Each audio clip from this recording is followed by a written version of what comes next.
Hey, it's Diana and Susanna, your favorite global health scientists. And you're listening to Global Caveat. Today we're going to talk about how to engage youth, how to address sustainability, and how to start intergenerational dialogues. Love that. Yes. Before we get started, we want to thank all our supporters who make Global Caveat possible. We appreciate your shares, your money, your subscriptions, and your reviews. You can become a contagion by signing up as a patron for as little as $1 a month. This season, we have new content on Patreon. We will be hosting 2 Q&A sessions every month, one with us, your favorite scientists, and one with different guests we've had on the show. If you have any burning questions, requests, or things you'd like to ask with the privacy of anonymity, this is for you. Yes, now let's dive right in. Today's episode, we'll be talking with Belinda Chiu. She is a grassroots beast, a public health professional, and an advocate to ultimately save the planet.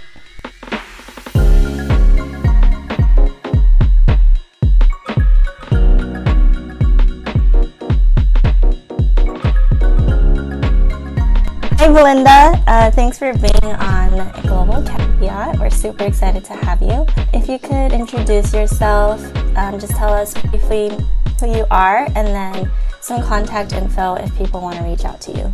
Sure. So my name is Belinda Chiu. I went to school at Johns Hopkins Bloomberg School of Public Health. I graduated with a Master of Science in Public Health degree with a concentration in social and behavioral interventions now it's like 3 years ago. So I have experience in qualitative research, and when I first got started in public health, I had also started a sustainability blog called A Healthy Blueprint to serve as an online resource for people looking for tips and tricks to lower their environmental footprints. It was tailored more towards people living in cities like New York City, just because I was born and raised in New York City. And yeah, it's kind of blossomed into more than just a blog, and now it's become sort of an online platform where I've hosted an event this past month in September, which I'm happy to share more about later on. But if people wanted to learn more about A Healthy Blueprint, they can check out my website. It's called ahealthyblueprint.com, or check me out on Instagram. They can just search up A Healthy Blueprint. Okay. Awesome. And what do you do now outside of working on the whole sustainability thing? Yeah, so I'm currently working full-time at a global advocacy organization for gender equality and the sexual and reproductive health and rights of girls and women, and I serve on the youth engagement team. Awesome. Okay. It's like a nice wide variety of things, right? Oh, yeah. So I'm excited to get to know a little bit more about how you got to where you are now. What got you interested in public health, and how did you get there? Sure. So back in undergrad, I was actually on a pre-medical track because growing up in an Asian household, it's kind of like you have a certain track that you're meant to fulfill. You need to go into a medical track to become a doctor. You need to become an engineer. You need to become a lawyer. So the one that made the most sense to me at the time was becoming a doctor. And I had gone through most of my pre-med track, and I did a volunteer abroad with a nonprofit organization called You Belong, and I stayed with a host family in Ecuador where my host mother actually woke up really early in the morning just to boil large vats of water every morning, so the rest of the household and myself would have potable water to drink. So that was kind of my first experience with a public health issue, and I realized that I come from a life of privilege because New York City, we can drink the tap water straight out of the sink. And that's when I realized I wanted to be part of a movement and part of a group of people who would be treating a problem at the prevention instead of treating let me rephrase that. So like doctors typically will treat a problem when they see the symptoms, but I want to be able to be at the prevention side and address something at the start before anything happens. Yeah. It's funny you're talking about your how you got there, because that's exactly how it was for me too. Oh yeah. I was pre-med track, and then I was like, I think think I want to do it more systems level stuff, and that's how I got into public health. Wait, I like that it's the same for all three of us, because I was also told from birth to be a doctor, right? And then I went, and then I was like, no, wrong, backtrack. Right. Went to public health. Yeah. I feel like there's probably a lot of other Asian kids who feel similar. Yeah. That's funny. I was like, oh, it sounds like I've heard that before. Yeah.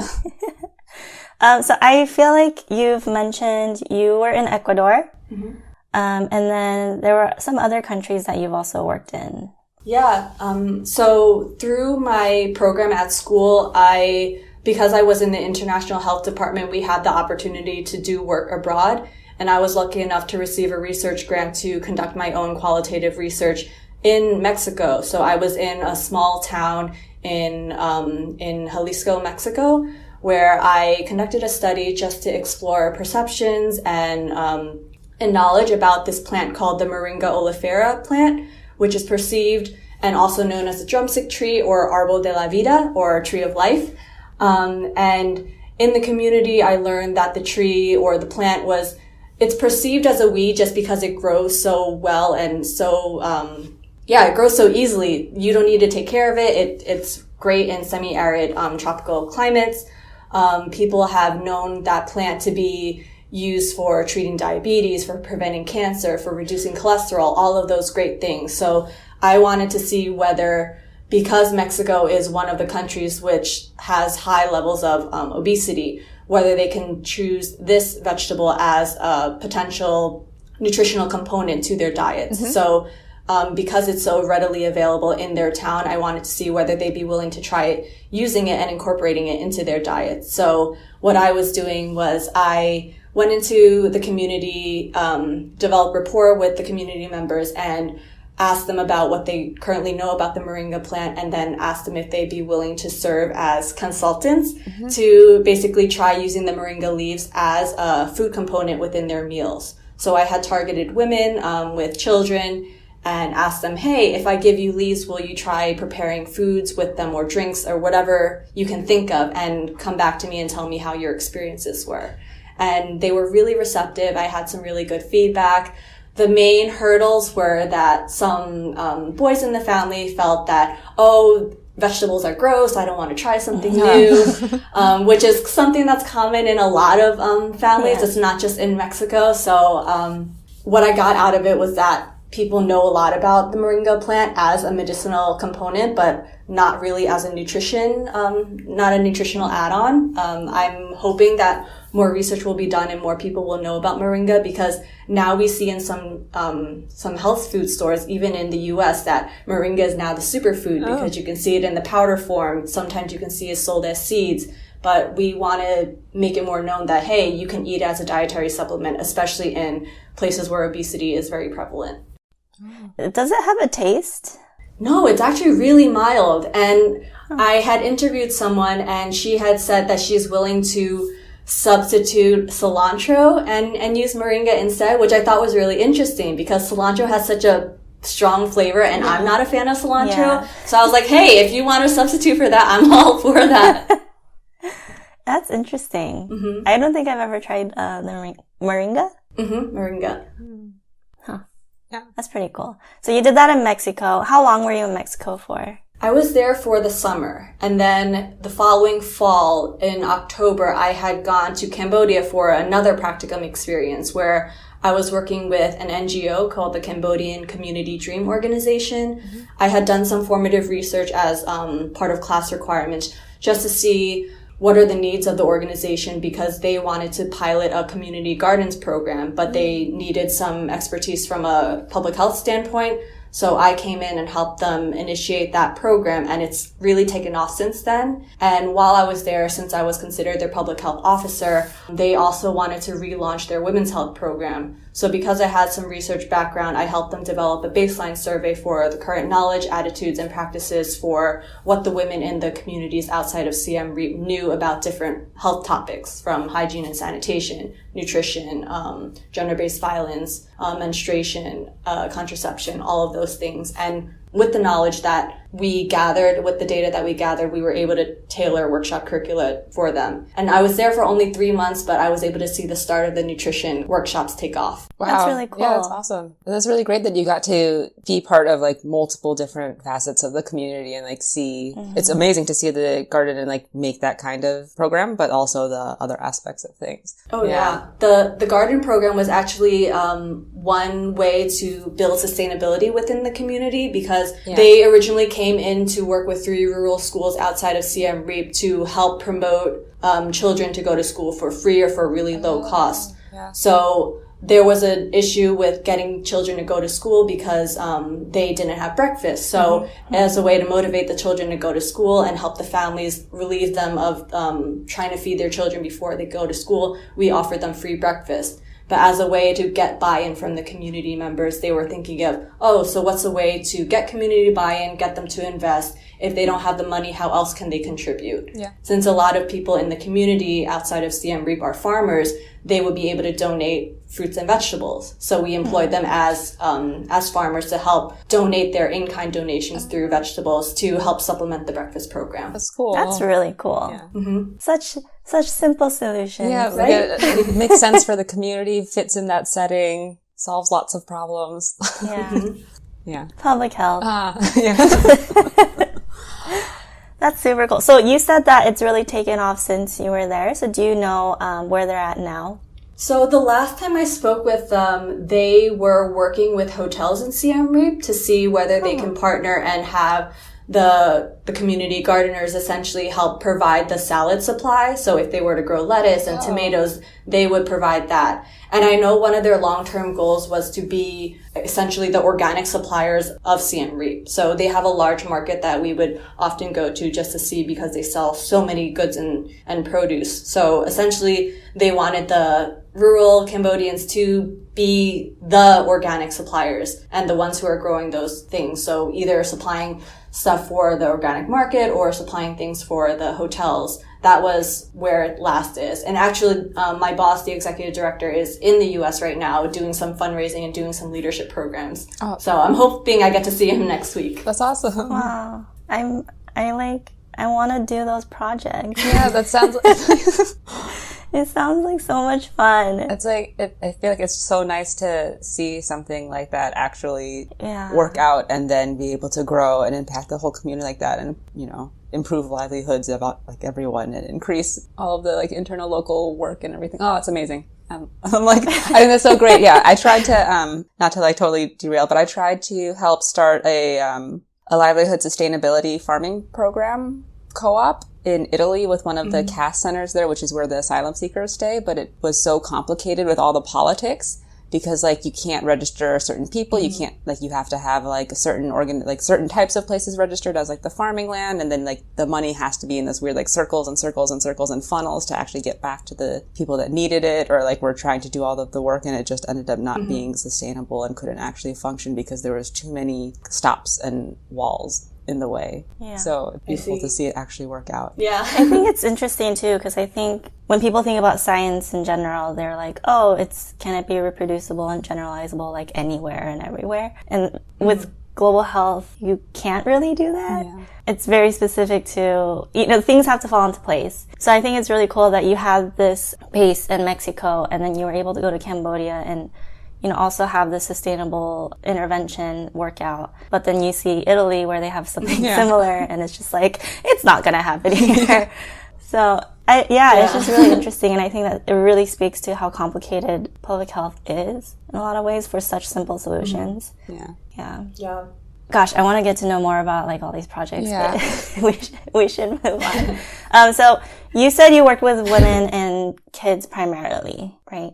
So I worked with women for these programs and this research, but I've also worked with young people through my professional job. So you've kind of transitioned from working with women during your academic training, but then now you work mostly with the youth? Yeah, so by youth, we define it as anyone between the ages of 15 and 28. So these are young people who are change makers, who are advancing policies in gender equality in their countries. So they can be anywhere from founders of organizations, they can be researchers, they can be activists, they can be middle level, beginner level staff members in organizations, people who are just passionate about gender equality and making sure that they're addressing all the issues that are prevalent in their communities. And how did you find this type of work from coming from things that were more like related to sustainability and nutrition and then moving towards gender equality type of work? Yeah, I mean, I feel like it just kind of happened serendipitously. I didn't study nutrition per se in grad school. It just happened that I got a research grant to work on a nutrition project. And then when I went to Cambodia, that was something that I was working on too. So it ended up being a really great interest of mine. And then the first job that I got out of grad school was also on meaningful youth engagement, which is something that I believe really strongly in now that I've been here for almost 2 years. And then part of it is gender equality, working with women. So something that I really resonated with, because girls and women are usually seen as like the beneficiaries of programs, and now that I've worked with them, it's clearly not the case. They're more than just that. They are experts in their own right. They know what they need, and we need to be engaging them in the areas where they see there's a need. So how has that been working with youth, and then specifically girls and women and on various projects? Yeah, so I guess it's hard to describe, because in my capacity, I'm more supporting them.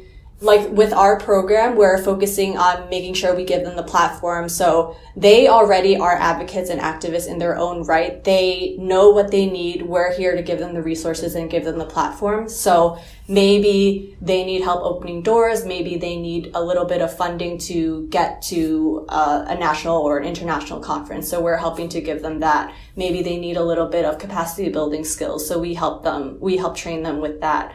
Other things are, if they need funding, we provide seed funding for some of the programs that they're working on, so they can advance their advocacy issues. So a lot of the ways that it's similar between serving and working with young people and working with girls and women is that we've often seen them as beneficiaries or people that need saving. And we kind of need to shift that kind of narrative, because we know that they are the ones that are on the front lines. They see the problems that are happening in their communities, and it's not fair and it's not right for external parties, people from the global north, for example, to fly into a country and implement changes that we think that they need without actually involving them from the very beginning and asking them what their issues are, asking what their solutions they have in mind, and seeing how we can integrate and marry the two. So being able to work with them and saying, hey, what do you need? What are the issues you care about? How can we support you? How can we work with you? That's so important. And I never realized this when I was younger, even though I'm still young now.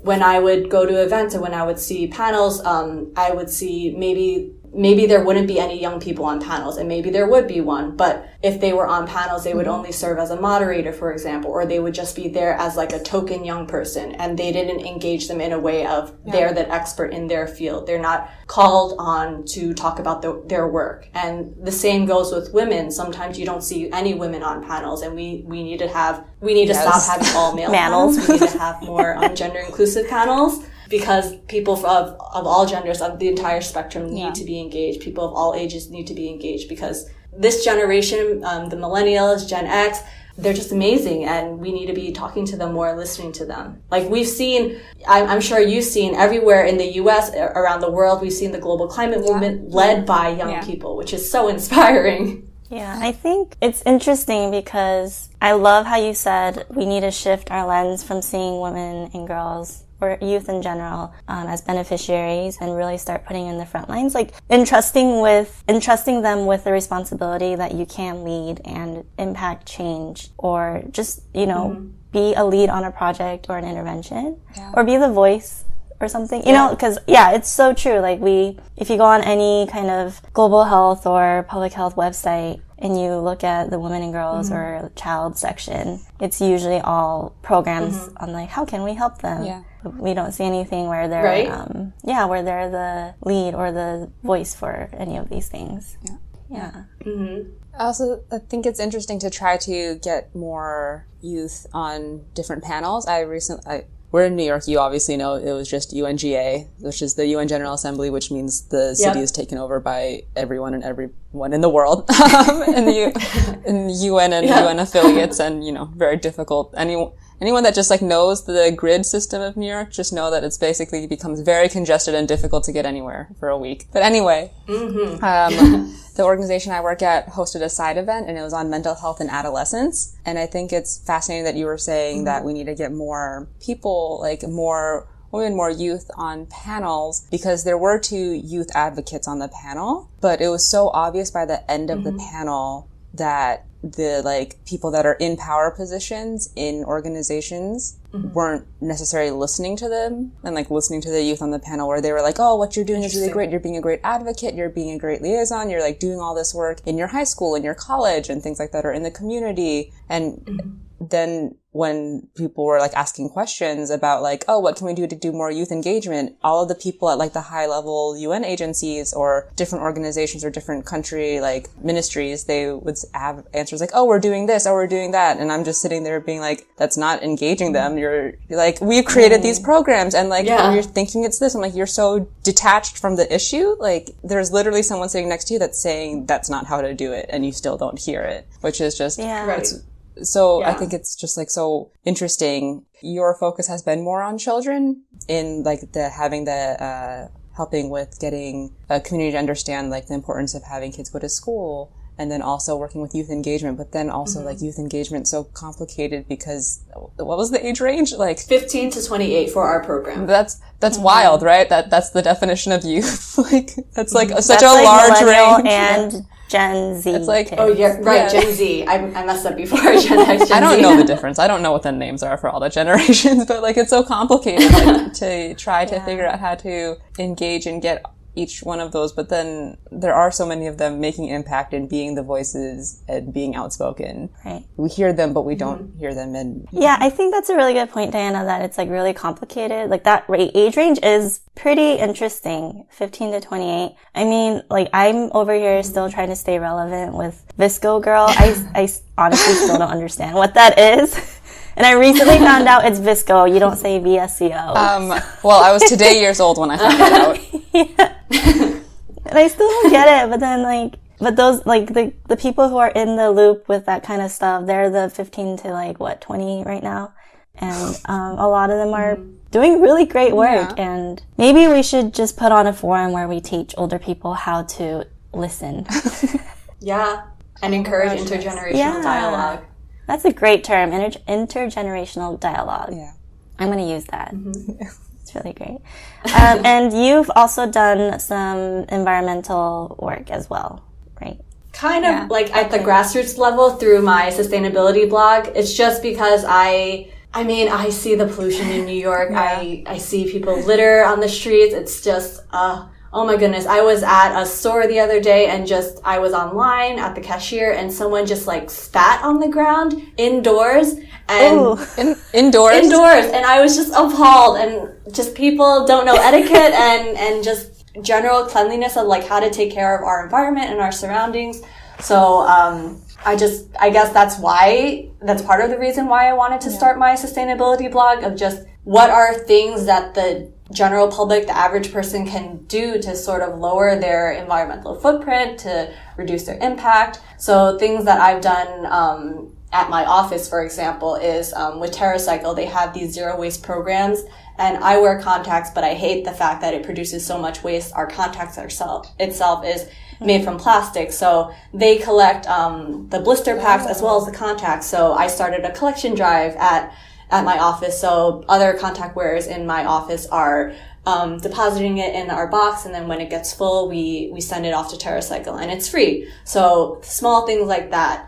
And then shifting the single stream recycling in our office to separate the blue and the green recyclables is something that I also started, because I don't know who came up with the genius idea of doing single stream recycling for the convenience of people in the US, but it obviously taints the supply of both plastics and paper. So being able to separate that and kind of doing small things like that. We organized a Recycling 101 workshop back in the fall, and our colleagues really enjoyed it. So doing small things like that, the average person can do that. They just need to take the initiative. I had no idea about the contacts. Yeah, I'm going to start doing that. Yeah. I know. I'm like, I wear contacts.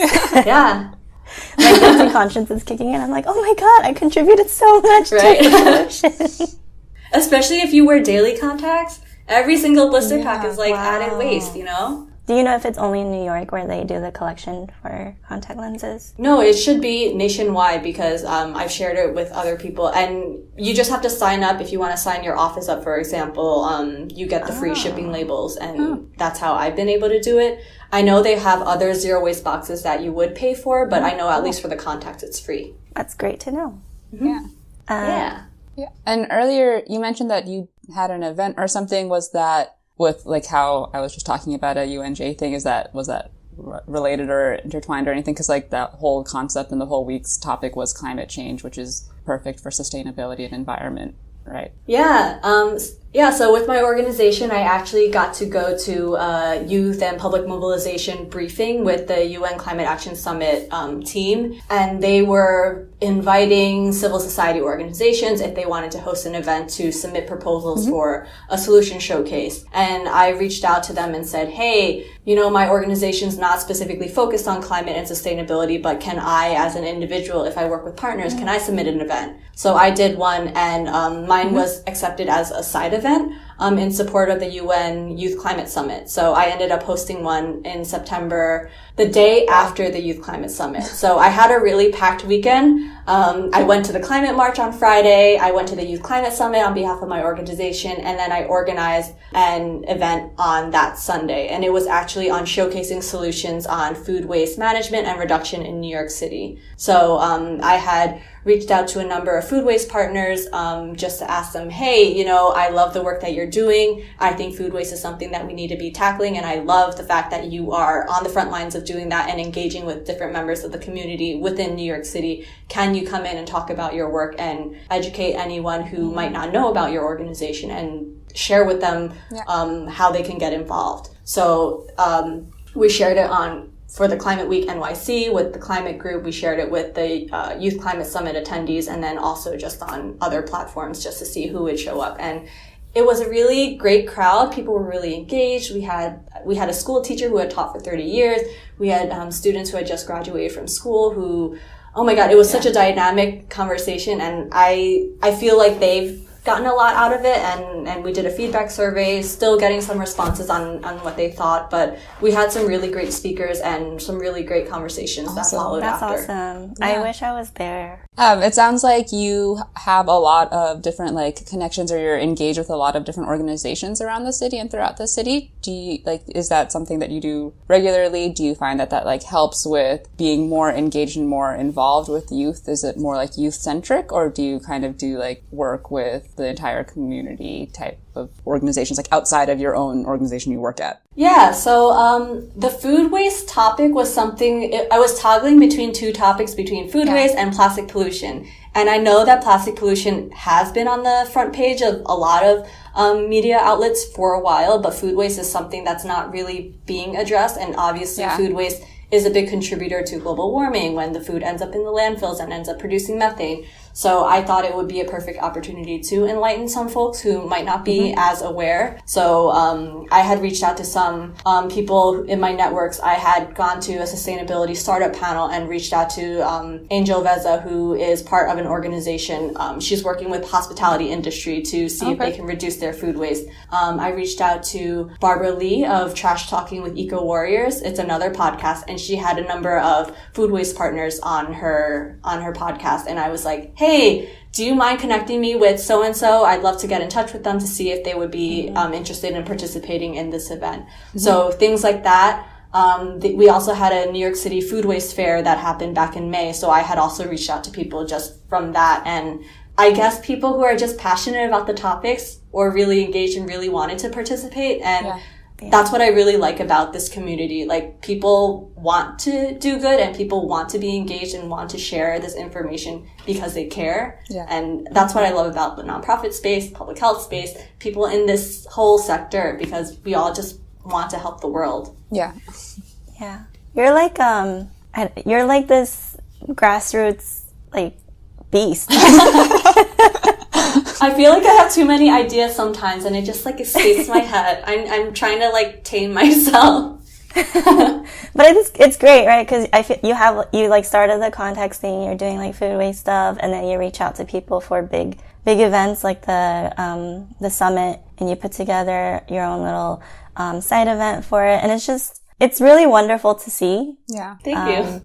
Yeah, and it's like, I mean, like you're really bringing these ideas out there, but what I really love is that you're reaching out to people. Yeah. And you're saying, hey, like, work with me on this. Like, would you want to? And then people who do care about these issues, they're on board and they're willing to put in their time to make these things happen. Mm-hmm. And I just love that. I think that's really awesome. Thank you. Yeah, you're a grassroots beast. I like it. Thank you. Is there anything else that we haven't talked about yet that you would really like to mention or talk about? I mean, I just want people to not feel like one person can't make a difference. Like, I often feel that way because I'm just one person. But then I saw a post, I don't know if it was on Facebook or Instagram, with the quote saying like, one person can't make a difference, or like, I'm only one person. And then we see someone like Greta Thunberg, who literally drove the movement of climate action around the world. Mm-hmm. So things like that really puts me in check and makes me think like, okay, you need to stop saying that to yourself and stop making yourself feel like you're not doing enough. And I don't know, there's a lot of setbacks when you see, or when you talk to people and they just seem like they're not interested in sustainability or the environment. But I feel like when you have those moments of aha, and when someone reaches out to you personally and asks you like, hey, I want to recycle like nail polish. How do I safely dispose of this because I don't want this in the landfills? One of my colleagues says, I want to take care of my health. How do I sort of transition myself away from plastics in my home? Small things like that, when they reach out to me, it kind of gives me hope, because I feel like what I'm doing, sometimes I don't know if I'm reaching a wide enough audience. I don't have a lot of followers and I'm not going for that. I just want to make sure that I'm impacting a few people. And when people reach out to me for those tips, like, it really means a lot to me, and it makes me feel like I'm doing something that's worthwhile. And I want other people to feel that way, and I don't want people to feel discouraged just because there's like opposing forces in the government, for example, or other people within our networks who might not seem to care or might be apathetic to the future because they don't see it in their immediate, I don't know, who don't see it on the horizon that it's something that they need to care about. Yeah. I mean, there's so many movements out there that are really hot on social media, but that's it, right? Like, when you actually look at it in real time, it doesn't go that far, but something as small as like an office setup to dispose your contacts. Like, that goes pretty far, I feel like. And those things, like in the day-to-day, like office space, are also like the things that are causing ripple effects, right? Because those people like are seeing that and they're like, oh, I'm going to change it here. And then who knows who's seeing the change they've made in their home and the other things that they've done, and it continues on. Yeah. A lot of times on social media, people are like, that looks cool, and continue scrolling, right? They don't, it doesn't necessarily impact it, whereas you can, like, even if you see one person change, I feel like that's a big deal. Yeah, definitely. One last question that I had thought about. So what's your advice for older people in engaging with the younger people? That's such a good one. I would love for older generations to listen to the young people, because at least in terms of sustainability and the future of our planet, we are the ones who are inheriting the planet from them. So any mistakes that older generations have done in the past, like, we'll forgive them if they choose to listen to us and if they are willing to get on board with whatever we want to do. So we're obviously in a climate emergency right now, a global climate emergency. We're seeing unnatural disasters. I don't want to call them natural disasters anymore because they're happening so frequently and it's not natural anymore. The temperatures are rising. We have heat waves. People are dying. I hate mosquitoes, and there are so many more mosquitoes even now in October, and that's not normal. So things like that. And if they're not willing to listen to us, they need to step aside and put us in leadership positions so we can make the changes that we need to see. Yeah. Awesome. Yeah. In the nicest way possible. And old rich people should give young people money. Yeah. And they should donate to these nonprofit organizations, right? Yeah. We have a lot of work to do. Yeah. But I'm hopeful. I want to be optimistic. Yeah. That's how we get through, right? Like, we're like, we can do this. Yes. We'll get through it. Yeah. And that's the episode. Thank you so much, Belinda, for talking with us. As a reminder, you can reach her at ahealthyblueprint.com or on her Instagram at ahealthyblueprint. And the resources and transcript for this episode are on the website. As a reminder, if you have any questions, you can always reach us at globalcaveat@gmail.com or on Instagram or Twitter at globalcaveat. And thank you to all of our listeners and supporters for helping this podcast run. And a special thanks to Cordell Glass for producing our music. Thanks for listening.